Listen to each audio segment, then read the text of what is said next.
welcome to the press conference along the MED9 Leaders Summit. This is the informal association of like-minded EU countries from the Mediterranean. I would first like to pass the floor to the Prime Minister of the Republic of Slovenia, Dr. Robert Golob. It's a great pleasure that today I welcome my dear colleagues and friends from MED9 here in Portorož. Dear Manuel, dear Nikos, dear Andrei, dear Pedro, dear Kyriakos, dear Robert, dear Luis, and dear Antonio. Thank you very much for coming here. I'm also very honored to have two distinguished guests that joined us today, King Abdullah of Jordan and European Commission President Ursula von der Leyen, and who accepted my invitation to this summit. The summit was of two parts. In the first part, we discussed together with the European Commission President the very pressing issue of competitiveness of European industries, a topic which was recognized by very important study and report by Mario Draghi last year, and that is crucial in order to, if we want to maintain our social welfare and prosperity in the future.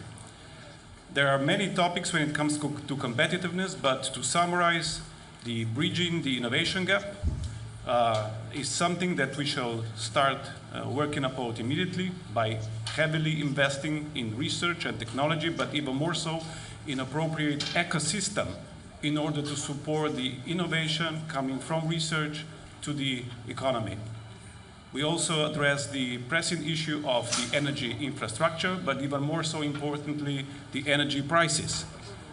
Still, going green, through the green transition and investing in renewables seem as the most viable way forward in order to secure both. Secure the independence and autonomy, European autonomy, but also lower prices. We also addressed the issue of green transition, decarbonizing our industry, but we are also advocating for a more flexible approach by sector, with specific and special attention paid to the automotive industry in order to promote further developments in the industry. Later on, we discussed also the initial proposal by the Commission on the multi-annual budget of European Union, the so-called MFF. The discussions, which will start in December, will be long and arduous, but the common position is that we need to increase the funds because otherwise we will not be able to follow the strategic objectives that we are placing upon European institutions. Having said that, the proposal set as by the Commission was largely approved by today's discussion, and we're looking forward to continue these discussions in the following weeks. Later, during lunch, we were joined by King Abdullah of Jordan, and we discussed the very dramatic situation in the Middle East, specifically in Gaza, but also in West Bank. And initially, I would like to say that we fully recognize the stabilizing role that Jordan is playing in the region. Jordan has our full support, not just for the present, but also for the future developments. And together with Jordan, Europe would like to be even more active in the region. Secondly, we all approve of the recent ceasefire and the ceasefire plus the Sharm el-Sheikh plan for peace as presented by United States President Donald Trump.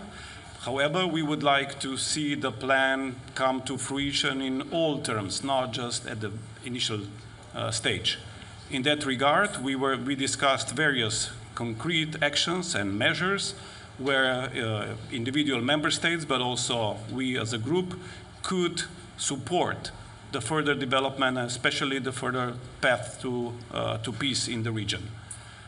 We highlighted a couple of concrete measures, among which is the preparation of the Security Council resolution by asking for immediate immediate initiation of the stabilization force and defining the clear mandate for such a security force that would ensure that the agreement is fully respected. We also call for immediate release of all the humanitarian aid to flow to Gaza. There is absolutely no excuse for anyone to block such a humanitarian aid, and we fully expect the Israeli government to release the Rafah, but also other cross-border points in order for the humanitarian aid to flow to Gaza. And finally, we believe that if we are able to put our people on the ground in Gaza, specifically reporters, that would be absolutely the best possible way to guarantee that the agreement is fully respected by all sides and not just by perhaps one or two. Having said that, we were also able to come up with two documents. First, a joint declaration on the European matters, and second, on the joint statement with the King of Jordan on the developments in the Middle East. It is always a pleasure to host a group of friends, a group of like-minded countries, and today's discussion show that when you are among the friends, good things can happen. So thank you all again for coming, and looking forward for next joint steps. Thank you very much. And now head of states are going to answer questions. I would like to invite a representative of the French media asking the question to the President of the French Republic. Bonjour à tous, bonjour Monsieur le Président, c'est la Bougriou pour TF1 LCI. Vladimir Putin et Donald Good morning, a question from TF1. Donald Trump and Vladimir Putin should be meeting anytime soon in Budapest. Do you regret that this is taking place in a European country? What do you expect from the American president? Should he invite President Zelensky, who said he would go? If so, if he's invited. And is it now the time for the Ukrainian president to make territorial concessions? Next, we heard today that you received President Sarkozy at the Élysée Palace ahead of his incarceration. Is this a good thing? And lastly, a robbery took place at the Louvre Ministry yesterday. Do you agree with the Culture Minister that there was a failure in this respect? Thank you very much. Regarding the Louvre, I expressed yesterday my determination and my support, and I will comment this topic further when I'm back in France. Regarding Nicolas Sarkozy, I always was very clear in public regarding the independence of the justice system. That being said, it was normal that, given the circumstances, I met with my predecessor in this context. Regarding the meeting to take place between President Trump and President Putin, I believe it is a good thing that they can meet to discuss their bilateral agenda.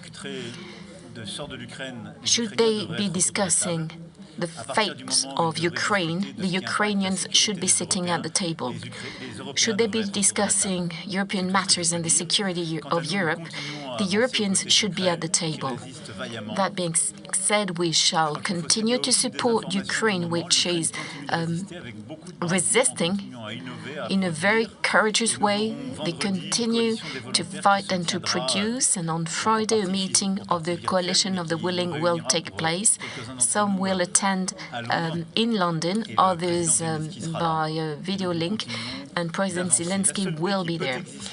The only peace that can exist is a long-lasting peace that meets the requirements of international law and sets the condition of stability. There is no alternative, and the Europeans have always been clear in this respect.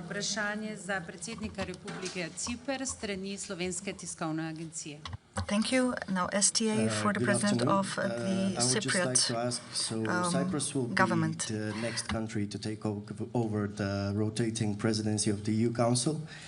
What will be the priorities of Cyprus during the presidency, and will the Mediterranean be among them? Thank you. Let me start by thanking Robert for his hospitality and for Slovenia's able leadership as MED9 presidency this year. Our meeting today and our overall coordination as Mediterranean states of the European Union is extremely valuable for my country, since in just 71 days Cyprus will assume the presidency of the Council of the European Union. And as the member state of the Union at the southeastern frontier, we are preparing to take this responsibility with full awareness of the challenges ahead and with a clear commitment to advance unity, reinforce our collective resilience, and elevate the Mediterranean's voice in the European debate. It is undeniable that the security and prosperity of the Mediterranean is directly linked to that of the European Union.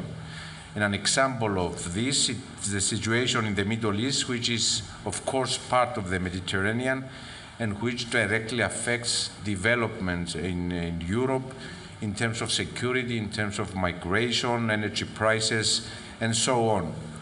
Last week, as it was mentioned before by Robert, last week in Egypt, we have been witnessing the unfolding of an opportunity for peace. And we really hope, and we don't underestimate the challenges ahead of us, we really hope that it will lead to a new era of stability and prosperity, not only for Palestinians and Israelis, but also for the wider region. Cyprus, as the member state of the European Union closest to Gaza, stands ready, as we did in the past, to contribute in a number of ways, which have been discussed also today with my colleagues. Coming now back to the presidency, and in line with what I just mentioned about the importance of the Mediterranean region for Europe, Cyprus will place the implementation of the new Pact for the Mediterranean at the core of its priorities. This pact marks a historic, positive step forward. It is a chance to reinvigorate our relations with southern neighborhood, with tangible projects that promote connectivity, sustainability, and regional stability. In the same context, we also plan to host a meeting of heads of states and government in Cyprus in the framework of an informal European Council on April 23rd and 24th, bringing together the EU member states, European Union institutions, and the leaders of the countries of our region. During the presidency, we will also prioritize key issues that are high on the European Union agenda, and at the same time are of particular interest to Mediterranean countries. Such an example is migration. As you know, during our presidency, we'll host a ministerial meeting on the implementation of the Pact for Migration and Asylum.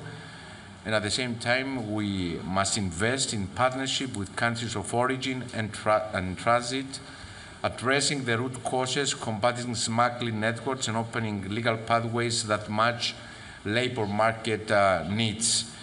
At the same time, preparing for and responding to climate change and natural disasters will be another area of focus during our presidency. Our region is affected by wildfires almost every year, as well as desertification. And in this framework, we very much welcome the announcement of the President of the Commission for the establishment of a regional, European regional firefighting hub based in Cyprus to also serve regional partners as a concrete example of Euro-Mediterranean cooperation. We need tangible results. We need to move from declarations to action. We need to enhance the footprint of European Union in the greater Middle East, in the Mediterranean and the greater Middle East. Thanks. Thank you very much. And now a question for the Prime Minister of Croatia. Croatian television for Croatian Prime Minister. So in these challenging times, we have a fragile ceasefire in the Middle East and a war in Ukraine, which has no end in sight. And Croatia is taking over the MED9 presidency next year. So which message will Croatia send? And can the Mediterranean have a unified voice in topics where the EU sometimes struggles? Thank you very much. First of all, good afternoon, and my sincere gratitude to Robert Golob, Slovenian Prime Minister, for having organized this MED9 summit, and also for the Slovenian presidency over the past 12 months. This was indeed an opportunity for us to go in depth of the cooperation of the 9 EU member states that are on the shores of the Mediterranean, not only vis-à-vis the key political issues, and that is especially now the security and the President Trump's plan for the peace in Gaza, but also the other elements that are also part of the Croatian preparations for the MED9 presidency. Croatia sees itself as a gateway for the Mediterranean to Central Europe. That's why we shall promote more secure, more sustainable and more resilient Mediterranean within our presidency. And I would like to connect it with another chairmanship that we have at the same time. That is the 3 Seas initiative, connecting the Baltic Sea, the Black Sea, and the Adriatic Sea, that perfectly fits actually and coincides in the course of 2026. When you asked the key opinion of all of us regarding the ceasefire, the common understanding was that we know it is a very noble attempt to stop the war. We hope that it stays, and in order for it to stay, we need a concerted effort of the international community, and especially the mandate to be given to the International Stabilization Force in Gaza by the Security Council. And therefore, it will have to be a contribution of all the regional actors, especially the Arab states, but also from the European Union and many other partners. When it comes to Ukraine, just a small point, the position of Croatia has been all along that we need a peace, but it needs to be a just peace. Peace that will enable the respect for the international law and the territorial integrity.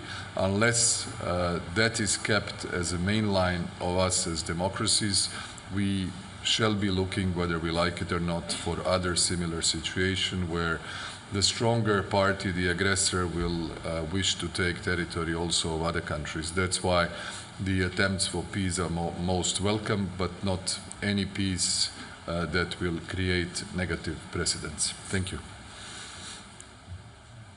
Thank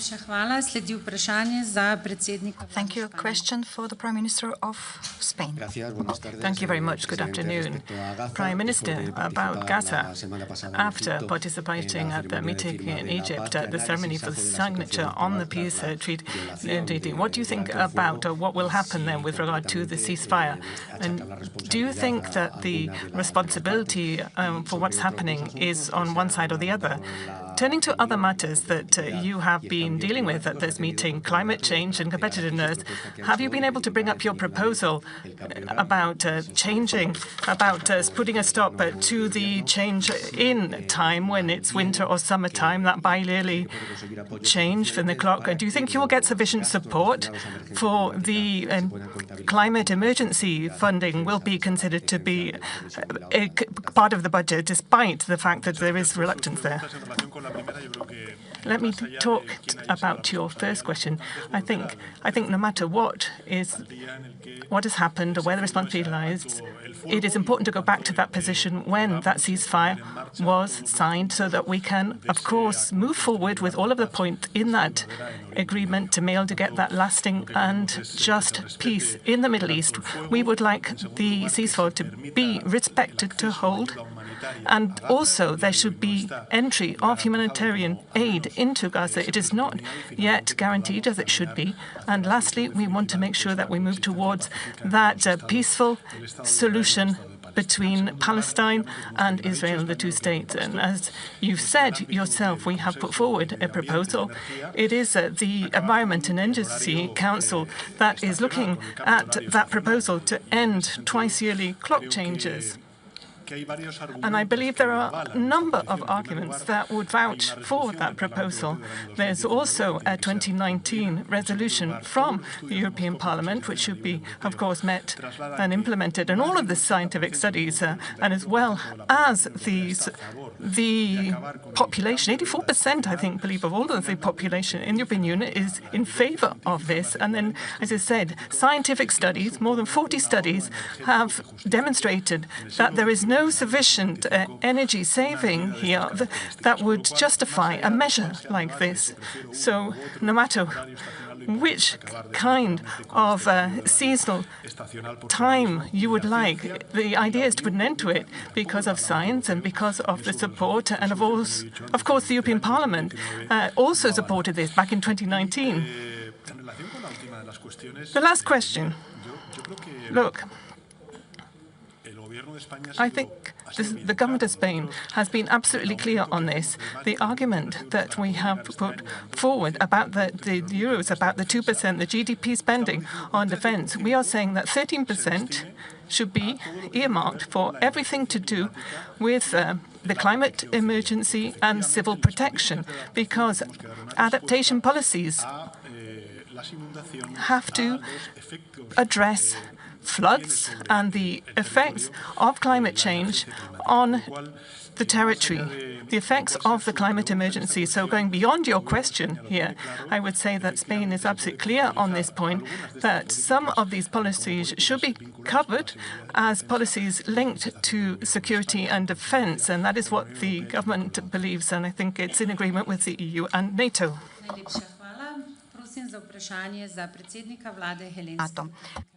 Thank you very much. And now a question for the President of the Hellenic Republic. Mitsotakis, the MED9 has become a platform for concrete cooperation among the countries of the European South on energy, migration, and more recently, defense and security. So how do you see these schemes of cooperation evolving in the current geopolitical context? And more specifically, what role should Europe's southern borders and the Mediterranean as a whole play in strengthening in EU's collective defense and strategic autonomy? Thank you, Prime Minister. Well, first of all, let me also thank Robert for the excellent hospitality. Let me answer your question, first of all, regarding the cooperation on topics related to energy, which is an area of great concern to all of us because it is directly related to the competitiveness of the European economy.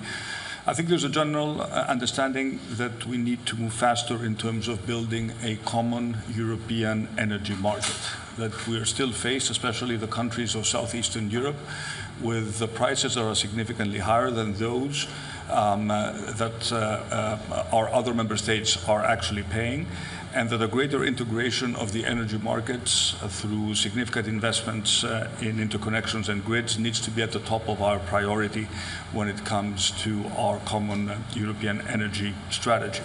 We also had interesting discussions regarding decarbonization in preparation of the European Council that will take place in a few days from now. And I do sense that there is a general understanding amongst the 9 of us that we need to balance the decarbonization goals, the ambitious decarbonization goals that we have set, with an equal emphasis on social cohesion and competitiveness, and that we would require a greater flexibility in terms of attaining the ambitious targets that we have set as a European Union. Now, on the question of defense, this is a topic that we also touched upon at the recent European Council. Of course, right now, the priority of the European Union is rightly directed towards the war in Ukraine. But I think we all advocate for a 360-degree perspective when it comes to European defense. And when we think in terms of the new projects of common interest that we consider promoting as a European Union, be it a drone wall or an anti-missile shield, we need to be aware of the fact that future threats may not necessarily come from the east, but also from the south. So I think we are totally united in ensuring that the entirety of the European borders are equally protected, and that any new European capacity protects all member states, especially those that are sitting on the external borders of the European Union. Thank you. Another question for the Prime Minister of the Republic of Malta. Television Malta for the Maltese Prime Minister. Good afternoon. Today I had the opportunity to discuss important topics on the EU's agenda, such as competitiveness, security and defence, and resilience. We are also a few days away from an important European Council meeting that is happening in Brussels, where discussions will naturally continue. So what role does the Mediterranean and the MED9 group play in this, and how can this translate into tangible benefits for the citizens and businesses across the region? Thank you for your question. Thank you, Robert, for hosting us here and for your kind hospitality in your wonderful country. At the end of the day, it's all about the economy and how the economy and the healthy economy manages to transform itself into the bettering of people's lives. And that's why we're all about here, why we are here, to focus on the betterment of our economies and the betterment of our people's lives. A key issue when it comes to building a healthy economy lies in boosting its competitiveness. When it comes to us as island member states, I come from an island member state of the European Union in the southern part of the Mediterranean, not connected to the mainland, and connectivity assumes even more paramount importance, particularly when it comes to connections by sea.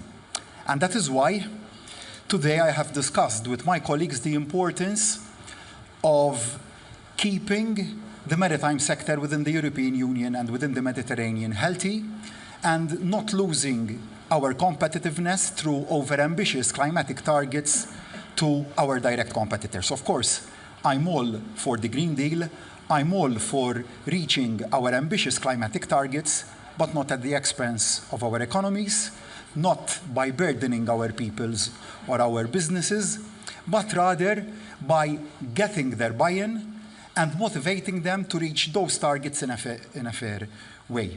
That is why, following last week's vote at the IMO level, where the decision on the merits of that decision have now been postponed by a year, I now think that also at European Union level we have to reassess our position on maritime ETS and how that decision that we had taken months ago will affect our competitiveness in this crucial sector. The second point, energy. As mentioned by Kyriakos, we experience, our countries in the southern part of the Mediterranean, higher energy prices. That is why, as a country, we have had to compensate for that structural disability or structural deficiency by giving subsidies to our people to compensate for that inequality. And there again, I call for the completion of the energy union.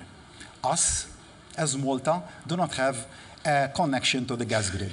That is something which is almost unbelievable to hear, and that is why we are pushing also to have a gas interconnection. On the Middle East, I would like to mention a point on the Middle East. First of all, thanking the King of Jordan for today's important discussion and for his role in stabilizing what is otherwise a very unstable region. A few days ago, in New York, we took the decision to recognize Palestinian statehood, following what we have seen when we have hosted so many young children in our islands to give them the best of medical care. We have seen Palestinian children from Gaza, from the West Bank, who should have been enjoying the best part of their youth, coming to us with disabilities, having lost their families, having lost their brothers, their sisters, having lost everything that they have in life. And I think following the peace plan, I would be cautiously optimistic now.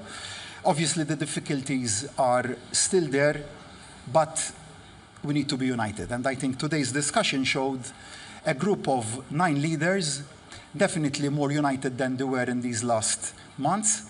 And I think that at European Union level, at next week's Council meeting in Brussels, we have to be more vociferous, more decisive, more in a leading position, just like we are in Ukraine and Russia. And I think we have to be decisive in the taking of the right decisions. I think we have done quite a lot, but much more remains to be done to end this humanitarian crisis. I think we have to be more decisive and more forceful in our decisions when it comes to humanitarian aid being allowed to flow freely into Gaza. Unfortunately, we have witnessed tens of thousands of innocent lives being lost. This was in 2024, 2023, 2025, not tens of years ago. And I think people living in today's world do not merit this. And we have two choices, either to remain complacent, either to let others take decisions for us, or to be at the leading role. And I think that today we have taken a decision that, notwithstanding our different perspectives, that we have to be united in one common area. And I think that is that humanitarian aid should be allowed to flow freely into Gaza. The same goes food, water, medicinal aid, and anything that can better people's lives. We have seen too many atrocities. I will go back to my personal experiences from the children that we have cured and given a better life in Malta. I think we deserve a better world, and I am happy that today's discussion will lead to the bettering also of those people's lives. Thank you. Thank you very much. And now a question for the Prime Minister of Portugal.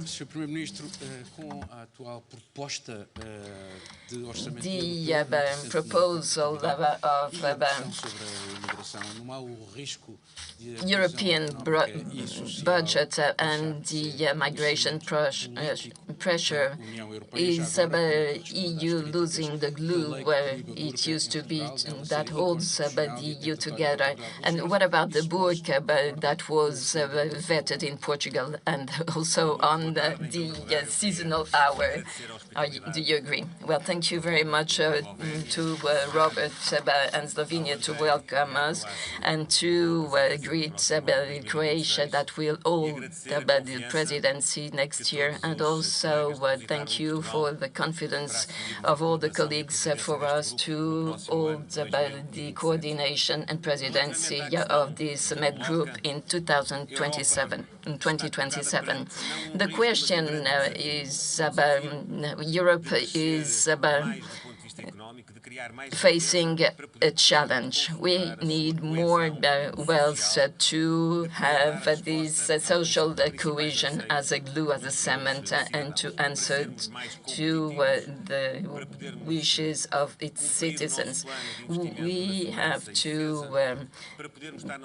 take over also our plan in security and defense. We have to fight for this climate change and all these issues. So we need more wealth, and we cannot lose more time. That means we have to reach all the goals we have, but we are lagging behind. And once again here during this meeting it was said we need to allocate more public budget to the European investments in several domains, but also we need to mobilize private resources. That means that we really need a savings union and investments. We need a single market of capitals and mobilize all the resources in Europe, use them in Europe and not lose them or allow them to leave. So that means we need simple rules. We have a process which is ongoing but must be implemented by the Commission and the Member States and the European Parliament. That means simplification. That means alleviate burdens, and also to work commonly, as it was said by my colleagues, namely in the field of energy, because the prices of energy are bottlenecks for the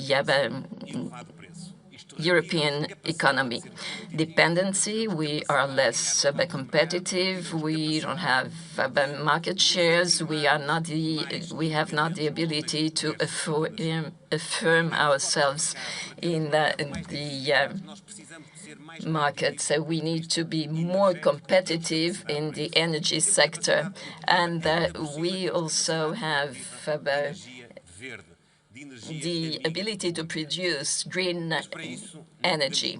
For that, so we cannot lose more time to implement projects in the interconnectivity and also between other areas like the connection to Northern Africa.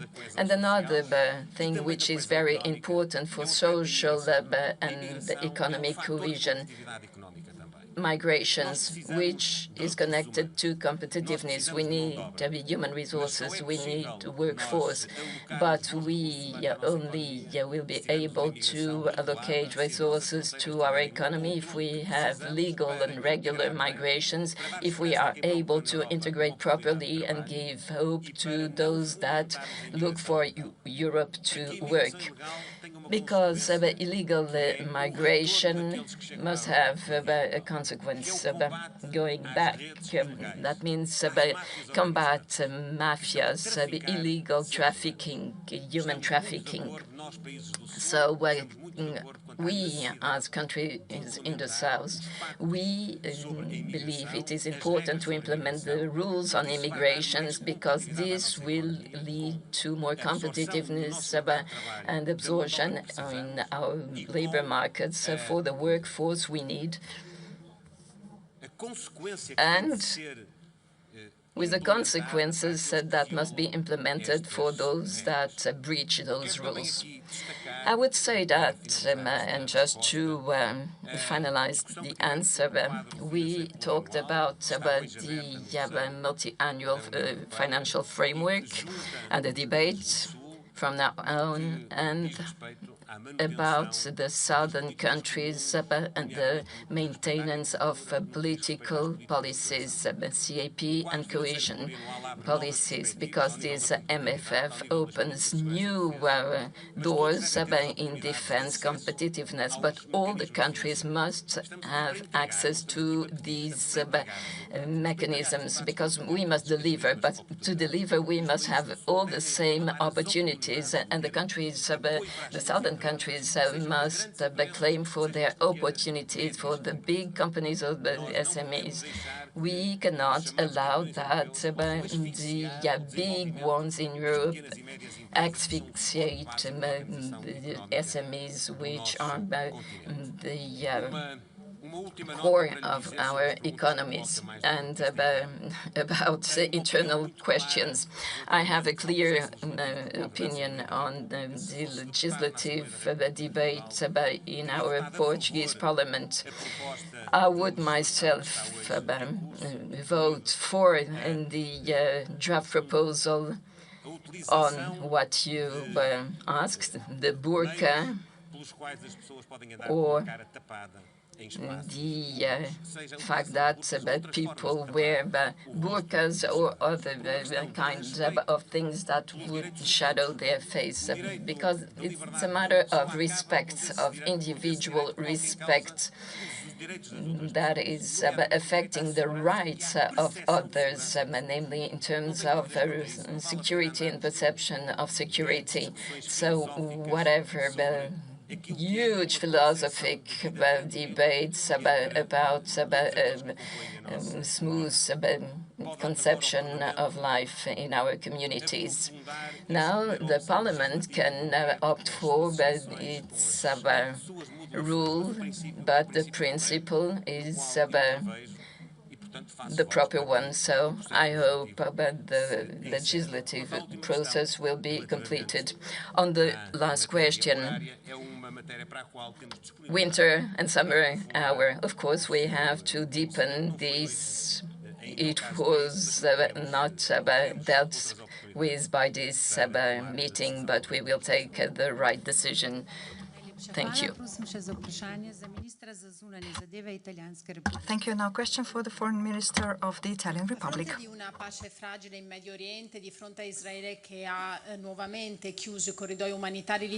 Israel has closed the humanitarian corridors. How do you think these corridors will be reopened?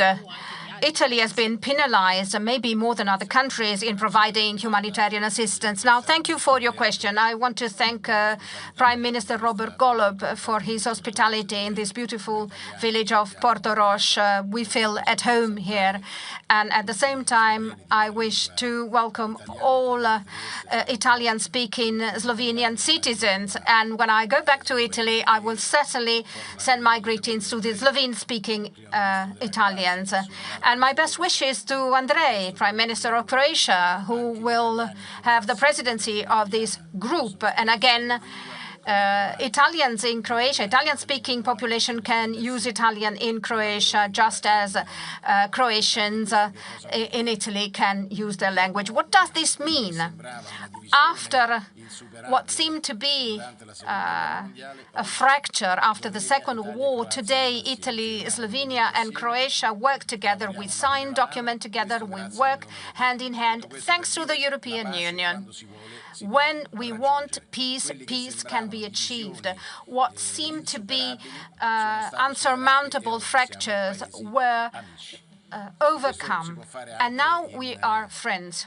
And I think the same holds true for Palestine and Israel.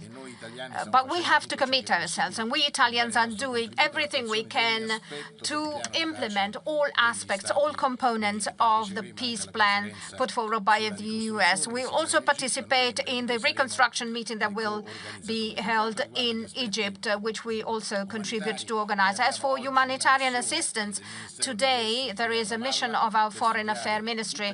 Our mission is in Ramallah to study all possible initiatives that will be implemented there to help civilians both in Gaza and in the Gaza Strip, and the same will take place for the West Bank.